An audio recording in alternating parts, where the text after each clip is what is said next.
Alright, Shalom. Shalom. Shalom. First and foremost, we give all praise, all honor, and all glory unto Yahweh, Bahashem, Yahweh Shai, Bahashem, Kakadash. Double honors to the elders and apostles of Great Millstone, whose source is 100% truth. Shalom to the hopefully elect. Shalom to the Aki and Christians, truth and sincerity. And shalom to the sincere Aqua after out there watching and learning. It's the brothers from G and Lex Columbus Camp. And in today's breakdown, we're going to go over Daniel, the 7th chapter, continuing our series. And just a quick briefing on the chapter. In this chapter, pretty much the Heavenly Father gave Daniel a vision of 4 major kingdoms: the Babylonian, Medo-Persian, the Greek, and Roman captivity, with America springing out of the Roman captivity. So we're just going to go verse by verse, break it down, get some history on it, but willing to maybe edifying. All right. Start reading. This is Daniel chapter 7 at the top. Daniel 7:1. In the first year of Belshazzar, king of Babylon, Daniel had a dream and visions of his head upon his bed. Then he wrote the dream and told the sum of the matters. So Belshazzar was the last king that ruled in Babylon, in which he was succeeded by Darius the Mede, which was the Medo-Persian Empire.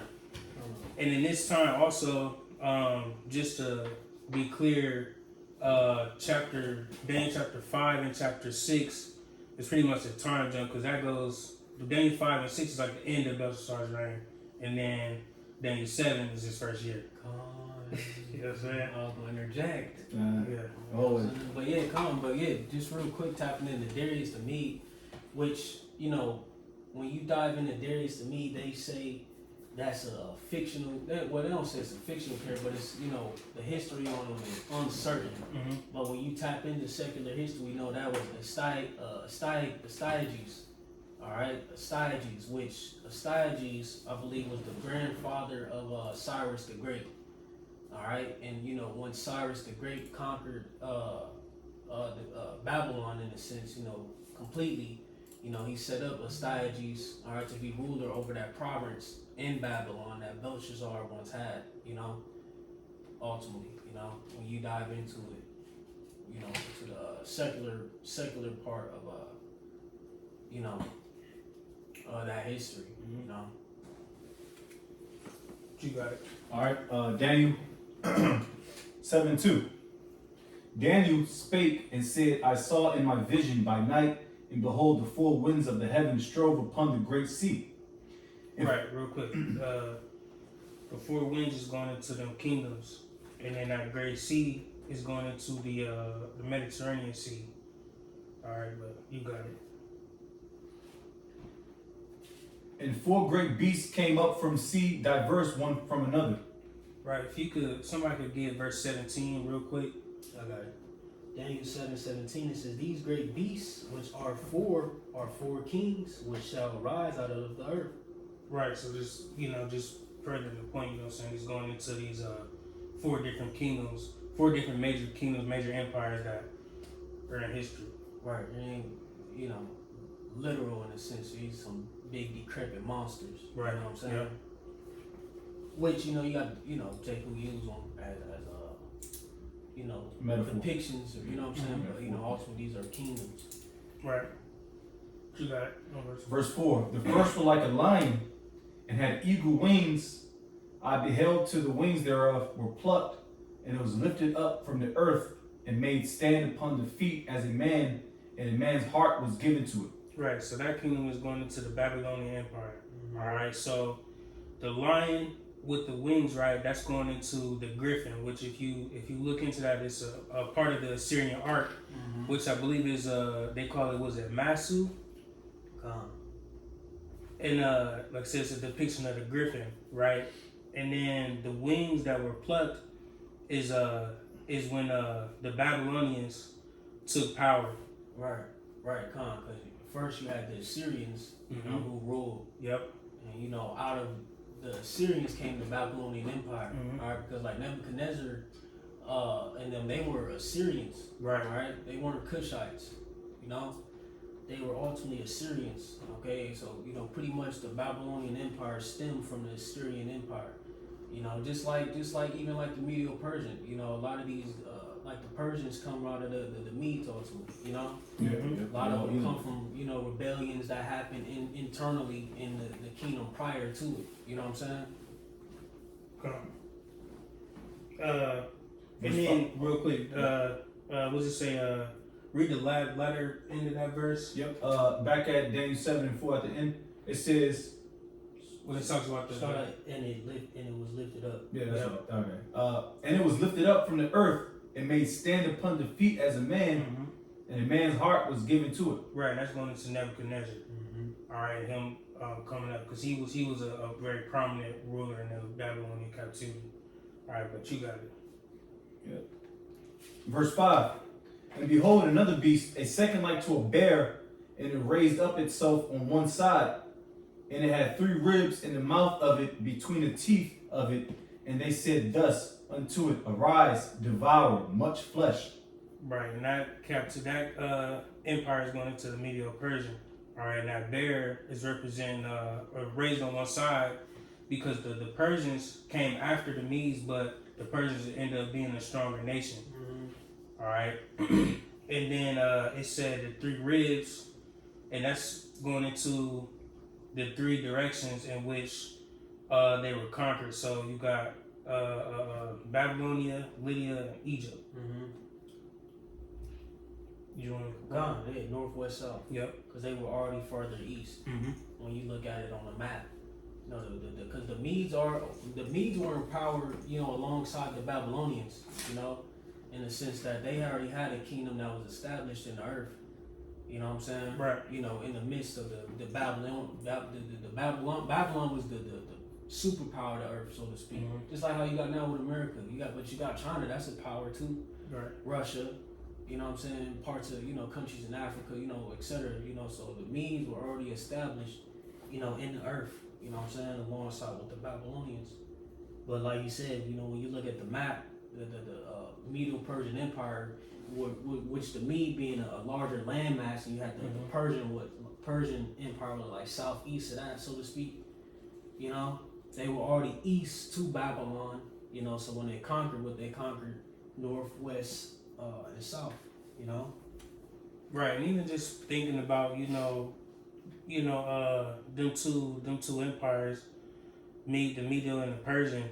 You don't hear too much about the Medes, but throughout your life, somewhere you've heard about Persians. All right, so just furthering, that the Persians were greater in a lot of different ways as opposed to the Medes. Through Cyrus. Cyrus the Great. Yep. Even today, like I said, we deal with a lot of I deal with a lot of Elamites, and they know they're actual Elamites. I was like, oh, where you from? Oh, and they say something like, I'm alum. I'm like, oh shit, you know what I mean? They know their history. Right. Well, you got it. Verse 6. And just speaking, like I said, because, dealing with the Medo Persians, it's a lot of history into that. Like I said, Astyages was the last ruling king at that time. All right, dealing with the Medes. That's who Cyrus the Great took down, his grandfather, which was his grandfather, I believe, on his mother's side. And then what he gave a piece of that to he instead of because he rebelled against his grandfather, so to speak. That's how they ended up being lifted up, the Persians. Because Cyrus was a Persian through his father. All right, and when you dive into it, he gave a portion of that land, in Babylon to his grandfather, Astyages. All right. Real quick, let me grab. Is it Bel and the Dragon? Right, Bel and the Dragon 1. It says, and King Astyages was gathered to his fathers, and Cyrus of Persia received his kingdom. Right, because at that time you have what you call, or what Cyrus set up was a co-region, or could you look that up? A co-regional kingdom. Because you got to think he had all of Media, all of Persia and Babylon. Right. Yeah.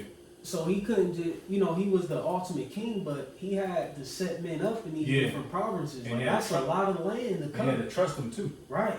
You know what I'm saying? So he set these men up. So, you know, like it goes into, and King Astyages was gathered to his father. So right once Astyages died off, it says, and Cyrus of Persia received his kingdom, right? So he pretty much inherited back, you know, what he gave out, so to speak, you know? What was it called? Co-regional what? Co-region or something? Co-reign? Co-reign? Co-reign? Co-reign. Oh, co-reign. Okay. Oh, yes. Just to add on to the brother, you know? Because it's a lot of history tied into, you know, like again, how it was raised up on one side. So the term co-reign means to reign jointly or to share a position of power. Or co-regency. Yep. Yeah. It is often used in the context of a situation where two or more individuals hold a monarchical position simultaneously, such as a king and a queen or a prince and a princess. Right. So so Cyrus being the ultimate king, you know, he set up other kings. You know what I'm saying? In the midst of, you know, his huge empire that he had to run. You know. All right. That's the point. You know. All right, back at it. Daniel 6:9. Excuse me. So let me read a little more in this Bell and the Dragon. It says, and Daniel conversed with the king and was honored above all his friends. Now the Babylons had an idol called Bel, right? You see, so he was ruling in Babylon. He was ruling over Babylon, you know? So like I said, you know, Cyrus had all this territory to reign over, you know, and Darius, you know, Daniel, you know, was in the midst of what the Babylonian Empire and the beginning of the Medo-Persian Empire. You know, he got to live through all of the Neo-Babylonian Empire, and he lived through a portion of the Medo-Persian Empire as well. You know, what you got, brother? Verse 6. After this I beheld, and lo, another like a leopard, which had upon the back of it 4 wings of a fowl. The beast had also 4 heads, and dominion was given to it. Right, so that leopard is going into, well, this empire is the Greek Empire, and that leopard going into Alexander the Great. And, you know, just thinking about a leopard, you know what I'm saying, they're, you know, pretty fast cat, you know what I'm saying, things like that. And Alexander the Great, he had a swift reign, you know, he conquered many kingdoms in his short reign, which I believe was it 12 years? 12 years. Yep. And the 4 heads is going into his top 4 generals was Cassander, Lysimachus, Seleucus, and Ptolemy. And was after Alexander's reign, they each had their own land Dynasties. Their own kind of dynasties. Right, and when you dive into that, you could dive in. The history is so vast, man. It's a lot. Like you could dive into the Diadochi. You know, that was another term for the Diadochi. All right, and you know the Diadochi wars. You know how those dynasties end up feuding. You know, and you know over a span of time. Got a quick precept. Like you said, just on Alexander, real quick. First Maccabee 1:1, and it happened after that Alexander, son of Philip, a Macedonian, who came out of the land of Chetan, had smitten Darius, king of the Persians and Medes, and he reigned in his stead, the first over Greece, and made many wars and won many strongholds, and slew the kings of the earth, and went through to the ends of the earth. He took spoils of many nations, and so much that the earth was quiet before him. Whereupon he was exalted and his heart was lifted up, and he gathered a mighty strong host and ruled over his countries and nations and kings who became tributaries unto him. And after these things he fell sick and perceived that he should die.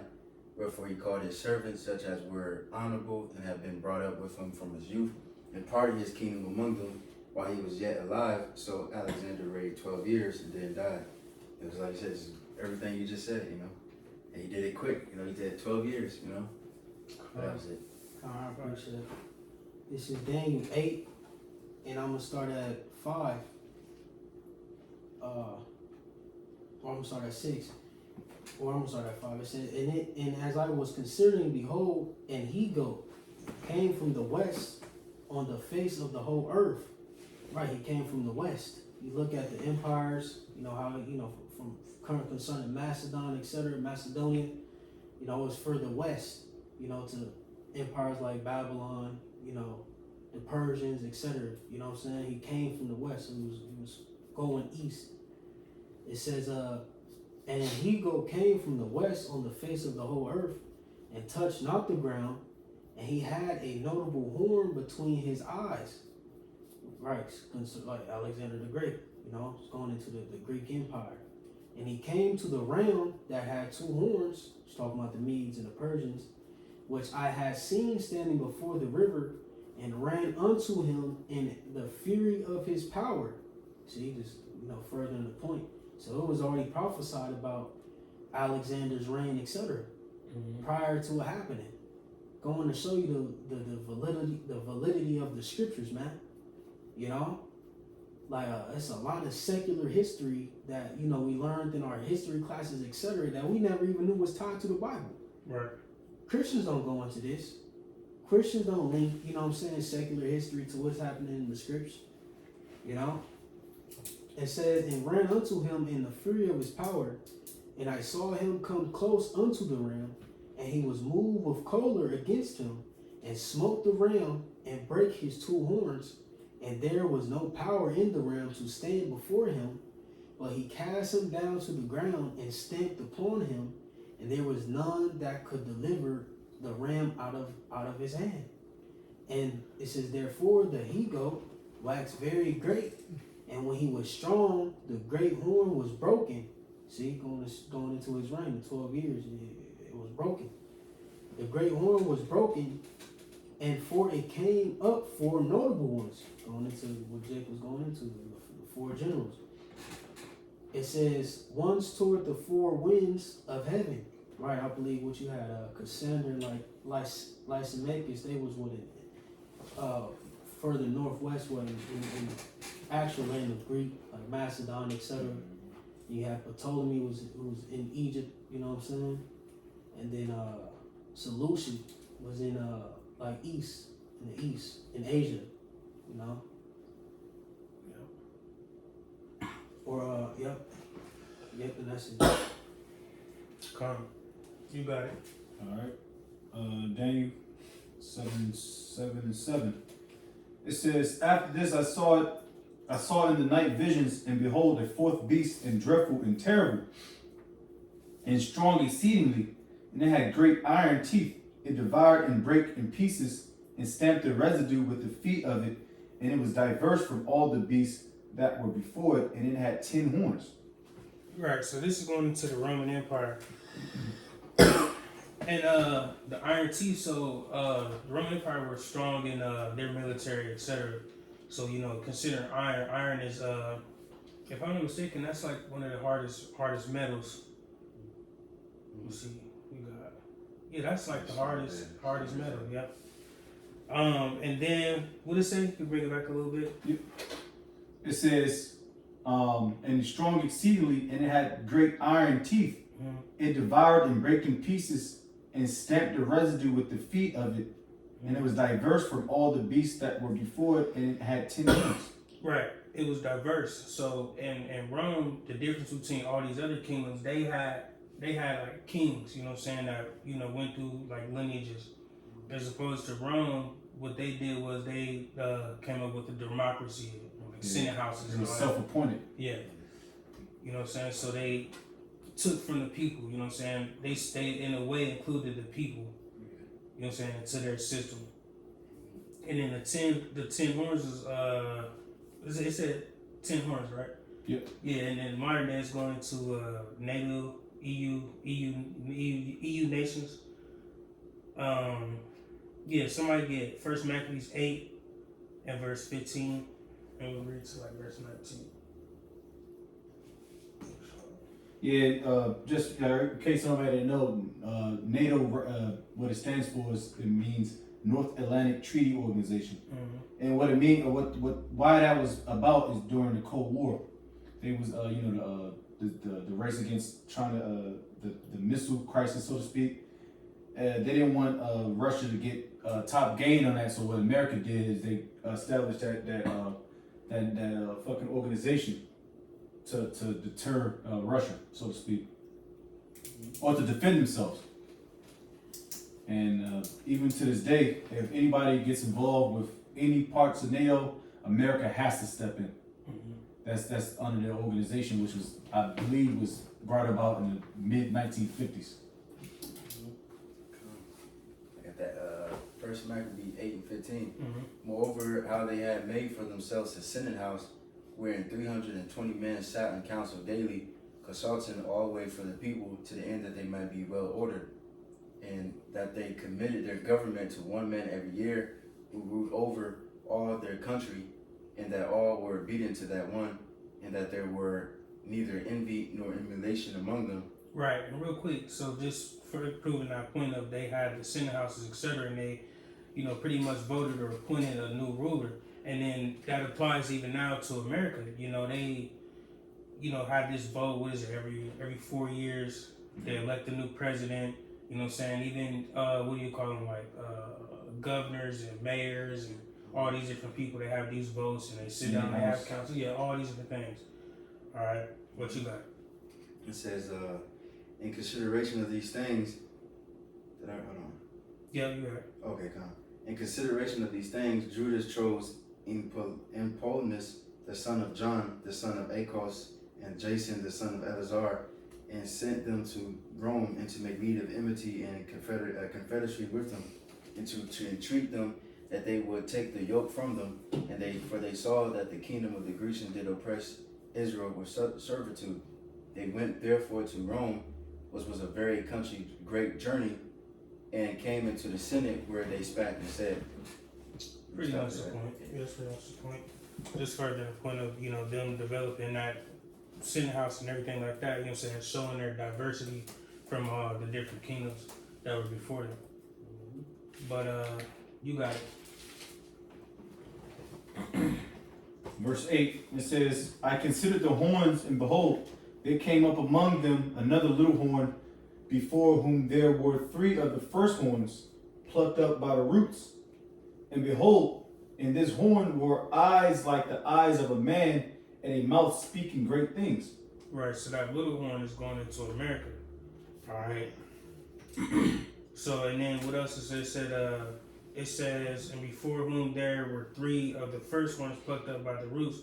So, in this landmass of America, before this was all called America, there were 3 other nations that had some ownership of this land. All right, and that was the British, the French, and the Spanish. All right, which they waged war on them and conquered them, and was able to conquer this landmass here.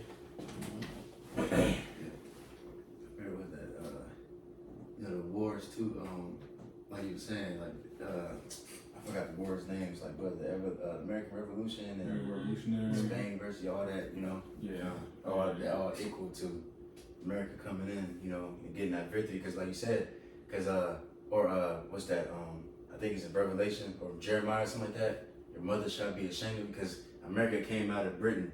You know what I mean? Because they was fleeing from them, and all that good stuff, taxes and all that. But just to add a little further, Quasi wars and all that. And then at the end of it says, behold, in this horn were eyes like the eyes of man, and the mouth speaking great things. Going into America and their pride and their military might as well, because see, America is exalted over, pretty much the whole world as of right now. It's the beacon of the world, so to speak. Yeah, so they're full of pride and they're puffed up, as like they can't be touched. That's it on that. Verse 9, I beheld till the thrones were cast down, and the Ancient of Days did sit, whose garment was white as snow, and the hair of his head like the pure wool. His throne was like the fiery flame, and his wheels as burning fire. Right, so that's pretty much going into the judgment of this place. Yahweh is going to send his only God son, Yahweh Shai, to wage war on this place. All right, to execute judgment on these kingdoms. All right, and then at the end it says, and his wheels as burning fire is going into them chariots. All right, and then in the scriptures the chariots have been described as a few different things. Yep, you said wheels. Wheels is as burning fire. You got as clouds. what else? Roll, yep. So if you have any depictions of the chariot. God, I had a quick precept concerning Yahweh and Yahweh Shai. To judge this place, is Revelation 19:12. It says his eyes were as a flame of fire, and on his head were many crowns. Right? Why? Because all the kingdoms and nations that he's going to take down. All right, all the kingdoms that have been set up throughout the period of time, here on the earth, Yahweh Shai is coming to dismantle those kings and set up his kingdom. So, poetically speaking, he's going to wear a lot of crowns, because, take no ancient wars and customs, just like, what was David, didn't he wear Goliath crown, if I'm not mistaken? Or he took his crown? He took his sword. Or whose crown did David take? That was the Moabite? Yeah, I forgot one of them kings did. I forgot the name though. Yeah, Khan.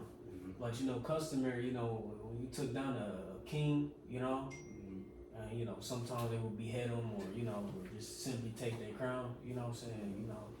Poetically, that's what Yahweh Shai is coming to do. It says, and he had a name written that no man knew, but he himself concerning his rank. It says, and he was clothed with a vesture dipped in blood, and his name was called the Word of the Most High, right? Because he fulfills the word of the Heavenly Father, the things that are written. Verse 14, concerning those chariots, and the armies which were in heaven followed him upon white horses, clothed in linen, white and clean, right? So the heavenly host is going to follow Yahweh Shai as he destroys these kingdoms. It says 15, and out of his mouth goeth a sharp sword, that with it he should smite the nations, you see? And he shall rule them with a rod of iron, and he treadeth the winepress of the fierceness and wrath of the Almighty God, right? So Yahweh Shai is going to appease the wrath of the Heavenly Father Yahweh, through him coming and sticking his sickle in the earth, so to speak, reaping judgment. Okay. But 16 it says, and he had on his vesture and on his thigh a name written, King of Kings and Lord of Lords. That's it. Verse 10. A fiery stream issued and came forth from before him. Thousands ministered unto him, and 10,000 times 10,000 stood before him. The judgment was set, and the books were opened. Right. Further in the point of that judgment, them thousands and tens of thousands is going to the angels, just as he read that, was it Revelation 19, right? The angels, the heavenly host following after Yahweh Shai, for the affliction on this place. All right?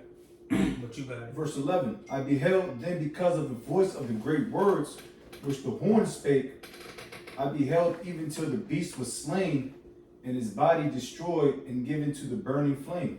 Right, so see, it's heavy, bro. Right, so see, most people will take this, if another, like a Christian saying, was to know, that fourth beast was the Roman Empire, they would take this and think that this was talking about Rome being destroyed in this manner. But we know it's going to America because Rome wasn't utterly destroyed by fire like that. So there was that fire that was started by Nero, but that kingdom still was moving. Right, because after that you still had the Western and the Eastern Roman empires, which the Western Rome fell, you had Eastern going all the way through into the Byzantine Empire. Where were you at, 11? Yes. Did you read 11? Yeah. What he said? He said, I beheld then because of the voice of the great words which the horn spake. See? Which the horn spake. Who was that horn? America. See? It says, I beheld even till the beast was slain, so this last beast, and his body destroyed and given to the burning flame. That's the missiles. Because ancient Rome didn't get destroyed completely. Right. It was just becoming decrepit. Yep. Just like how America is decrepit, but it's decrepit, and then it's going to get hit with the missiles. It's like iron, because iron is very strong, but it's not as precious. You know what I'm saying? That's how America is. Like, America is very strong. It lost me. It was precious a little bit, but now it's losing its preciousness. Yeah. Now it's not as like gold and but but it's still strong. It got iron though, but It's it's still strong, it's you still know what I'm holding saying? on. Right. Yeah, You know what I'm saying? that's America. It's You're right. rusting out. Right. Yeah, that's right, because they call GIs galvanized iron. Oh shit. Yeah, but that shit, like you said, iron rusts, but it's still strong, Right. but it still looks decrepit. Yeah. You know, Yeah. unlike how gold is, that's refined. But Right. you let those I beams sit out for a long time, it's gonna Yeah, start it's rusting gonna up, it's gonna look rust bad. Right. Yeah. That's how America looks.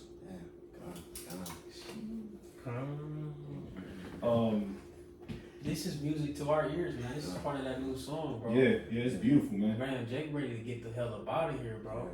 And we're watching this happen right before our eyes, bro. Mhm. You know what I'm saying? Lord's will, bro. This is Salaki. We was a spirit meeting, brother Aishar was speaking on the phone prior to the class, and we was just speaking about the Chicago trip. And we was like, man, Lord's will, something happened right after that, you know? I didn't expect that Yeah. to even come around. I was like, oh, that might have been it. Calm, bro. Like, Lord's will, something happened, bro. Or in the midst of that, you know, things continue to ramp up, bro. Yeah. And we go home, man. You Yeah, know? man, real talk, cause man, if you paying attention to the news, bro, every single day I get like 50 different notifications. World War III this, World War III that. Trump made this one. They sent troops here. They sent ships there. Bro, all over the place. China has said this, but it's going crazy in the news right now. It's going crazy, bro. Sheesh. Y'all bro. Who that? Yeah. That's his fault. Right. Y'all bro. Macomb? Nah. Now, real quick, somebody get my favorite Isaiah 66, verse 15. You got it every time. 66 and 15. For behold, Yahweh would come with fire, with his chariots like a whirlwind, to render his anger with fury, and his rebuke with flames of fire. Playing, man. The Lord is coming, man, with the missiles, man, with them chariots. To destroy this place, man, soon enough. Soon enough. But you got it. Verse 12. Verse 12. As concerning the rest of the beasts, they had their dominion taken away, yet their lives were prolonged for a season and time. Right, so that's going into all other kingdoms, you know what I'm saying? And even in the kingdom, as we know, Esau and his nations, they will be utterly destroyed. With the other nations, they will, you know, still live and do this and that. They're under our rule, of course. But you know, they're not going to be utterly destroyed as Esau and his kingdoms will.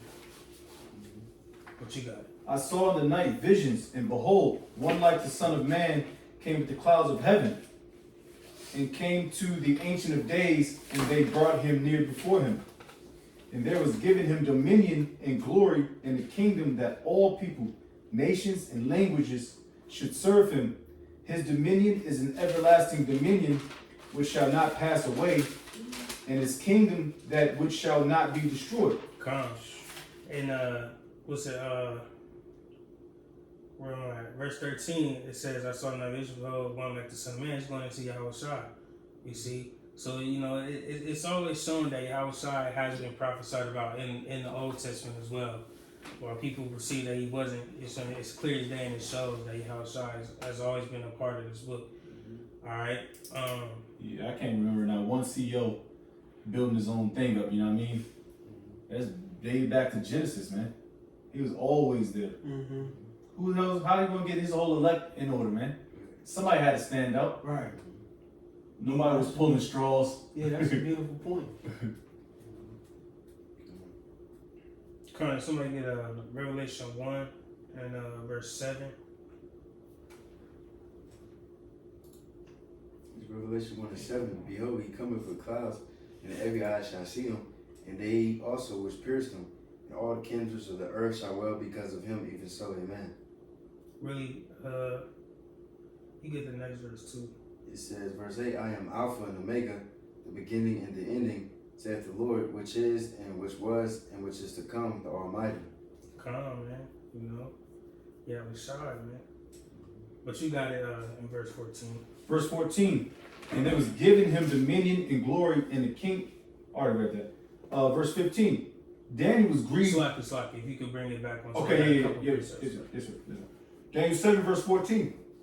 And there was given him dominion and glory and a kingdom that all people, nations, and languages should serve him. His dominion is an everlasting dominion which shall not pass away, and his kingdom that which shall not be destroyed. Somebody get Psalms 145 and verse 13, and somebody get Philippians 2 and verse 9. I get the flip. It's that Psalms 145 and 13. It says, Thy kingdom is an everlasting kingdom, and thy dominion endureth throughout all generations. Plain. Oh, yeah. You know, Yahushua, man, his kingdom's gonna reign forever, alright? You know what I'm saying? King David, you know what I'm saying? It's gonna last forever, man. But I just wanted to further that point, you know what I'm saying? Yahushua and our kingdom's gonna last forever. What you got in that? This is This Philippians. is a Psalm of David. Mm-hmm. You know, this is a reference. You know what I'm saying? Yeah. Philippians 2 verse 9. Wherefore the Most High also had highly exalted him and given him a name which is above every name, that at the name of Yahushua every knee should bow, of things in heaven and things in earth and things under the earth. That's right, man. Everything and everyone is gonna be in subjection.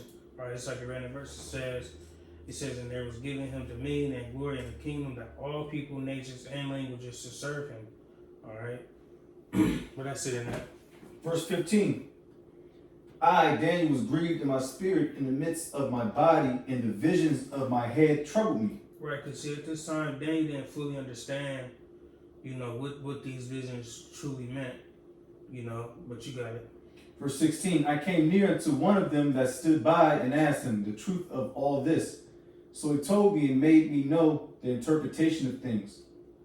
Keep going. These great beasts, which are four kings which shall arise out of the earth. Right, so he's getting, you know, a kind of an understanding of, you know, what these visions meant. You got it. But the saints of the Most High shall take the kingdom and possess the kingdom forever, even forever and ever. Right, somebody get up. That's the end game. That's the end game right there. Same kind of gets broken down right there. Romans 8 and verse 17.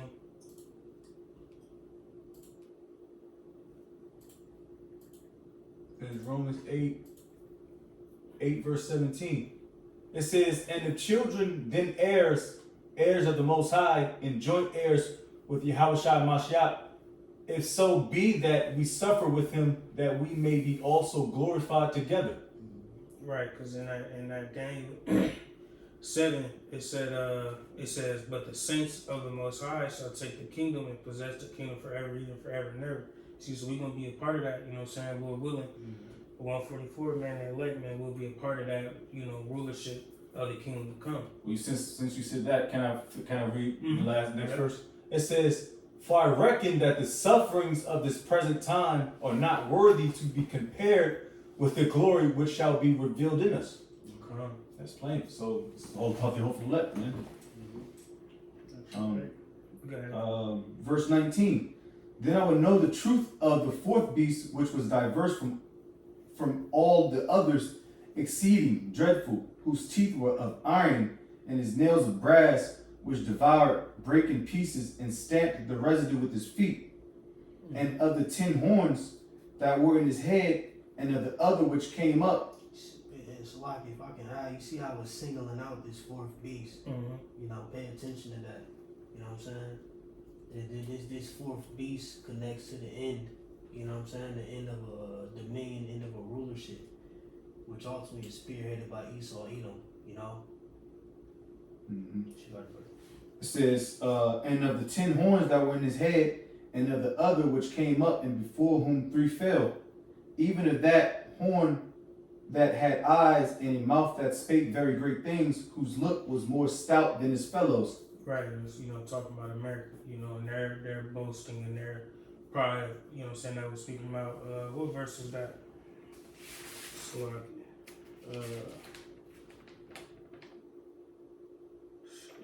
8. Yeah.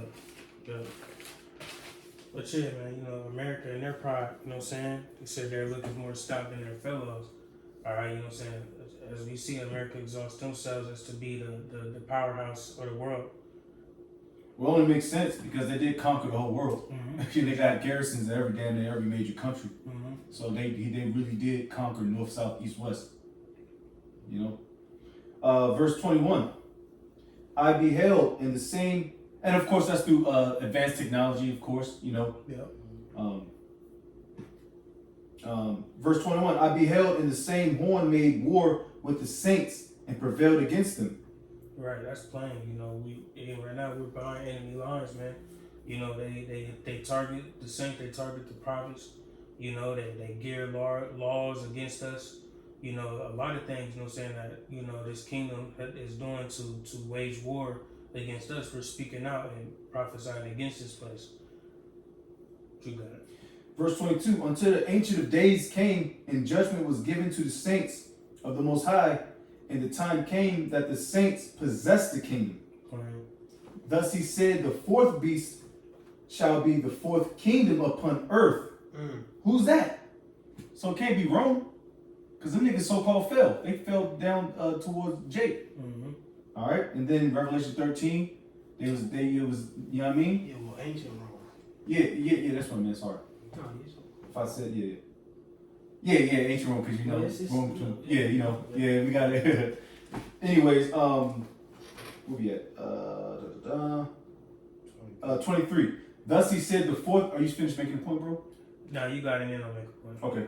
Thus he said, the fourth beast shall be the fourth kingdom upon earth, which shall be diverse from all kingdoms, and shall devour the whole earth, and shall tread it down and break it in pieces. See, and Rome didn't do that.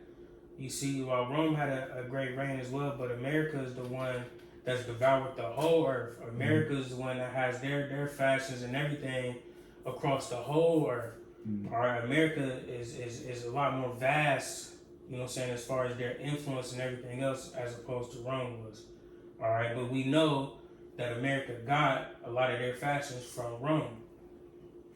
And that's why they're part of the four beasts. Not just Rome, the Babylonians, the Greeks, the Medo-Persians, that, they pretty much stole all that shit. Verse 24. And the 10 horns out of his kingdom are 10 kings that shall arise, and another shall rise after them, and he shall be diverse from the first, and he shall subdue 3 kings. And he shall speak great words against the Most High, and shall wear out the saints of the Most High, and think to change times and laws, and they shall be given into his hand unto a time and times, and the dividing of times. Right. Somebody get a class of Job 9:24. You know what I'm saying? Because Esau was given. You know what I'm saying? They were given that power. To change the time and do all these different things. You know what I'm saying? They have the power to control whatever you see, pretty much. Daylight savings. What the fuck is a daylight savings? They always got something, man. This is Job 9:24. It says, the earth is given into the hand of the wicked. He covereth the faces of the judges thereof. If not, where and who is he? Right, they covered the faces of judges. Who is that? That's us, man. They took the things that we created, our history, all that, and put their face on it and covered everything that we know to be true. You know what I'm saying? But through the Spirit and through the Lord, you know what I'm saying? The Lord has revealed these things back unto, you know what I'm saying, his elect men. All right. One more verse, verse 25. Now my days are swifter than a post, they flee away, they see no good. Because he just said what? He wear out the saints. And I believe we go into that word in Hebrew, it goes into like a rash, you know what I mean? And now that this man is ruling, we see no good, we can't truly rest because we always gotta fight wickedness, because this man is wicked. Right. You see? That was it. Too good. Verse 26. Verse 26. But the judgment shall sit, and they shall take away his dominion to consume and to destroy it unto the end. And the kingdom and dominion. Collins, if I could speak on it, times and dividing of time, real quick.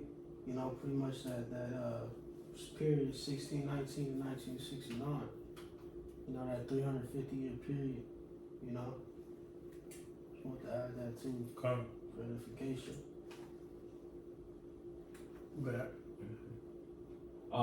Verse 27. And the kingdom and dominion and the greatness of the kingdom under the whole heaven shall be given to the people of the saints of the Most High, whose kingdom is an everlasting kingdom, and all dominions shall serve and obey him. Right. Yeah. Plain, you know. Yeah. You know, the Lord, you know what I'm saying, you know, from the outside on down, man, you know what I'm saying, the kingdom will be ours, man, you know, and everyone will be under subjection to us. So where's that in the Christian churches? Where is that precept's never gonna be read? Right. Somebody got to serve somebody. How the fuck I'm gonna be a king and I gotta serve myself a plate? Right. You got it. Verse 28. It's a precept. Oh man, I gotta find that. Talk about a king is nothing without subjects. It's like Proverbs 14, I think, or something like that. Yeah, what you a king of? Right. Yeah, real quick, Proverbs 14:28, it says a growing, in the NLT, it says a growing population is a king's glory. It says a prince without subjects has nothing. Hmm. That's the primary resource when you run in the kingdom is humans. You know? Straight up. Come on, last verse. Verse 28, last verse. It says, hitherto is the end of the matter. As for me, Daniel, my cogitations. I gotta see what that word means. You know what that word means? Really go to your mind. Yeah, Cognitions, yeah. Yep. Oh, I just want to see what it means. So real quick.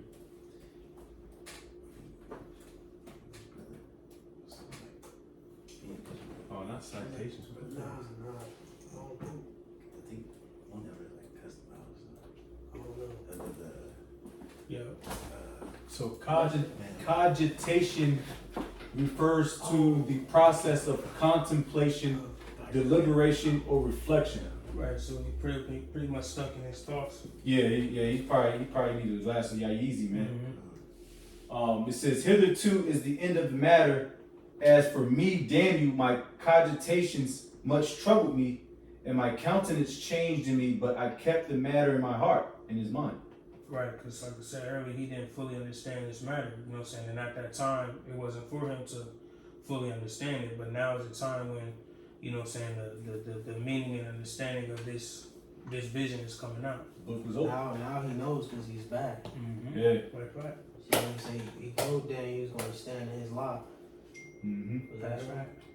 Yeah, straight up. You should stand in your lot in the last days. Yeah, Daniel 12, I think. 12. Yep. So Daniel know his room breakdown now. Or the breakdown to his vision. Yeah. Hey, and that's pretty much it. You know, we're willing, I was edifying. Give all praise, all honor, and glory again to Yahweh, Bahashem, Yahushai, Bahashem, Rakakudash. double honors again to the elders and apostles of Great Millstone. We'll say Shalom, Bob the Ball. Shalom, Bob the Ball. Oh, baby. Endure. Endure. You got to endure.